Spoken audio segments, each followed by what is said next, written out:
Welcome to Tenor Tech, where I solve the problems you didn't even know you had.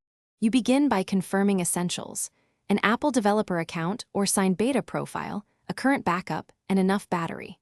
First, back up the iPad to iCloud or Finder. This preserves data if restore is needed. Next, sign into your developer account on the iPad or prepare a Mac with Xcode for provisioning. Once done, download the official iOS 18 developer beta profile. Make sure to trust the profile in settings before proceeding to the next stage. You install the profile and initiate the update. After trusting the profile, restart the iPad so the system picks up the new configuration. Then open Settings, go to General, then Software Update. The iOS 18 developer beta should appear. Tap Download and Install, accept terms, and keep the device on Wi-Fi and charging. The installer verifies the image and reboots twice. Make sure to monitor available storage and let the process complete without interrupting the power.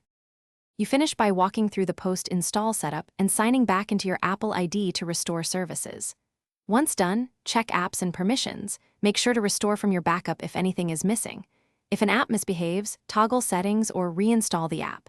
If the update fails or the device is stuck, remove the beta profile and reinstall the profile, or use recovery mode via a Mac with Finder.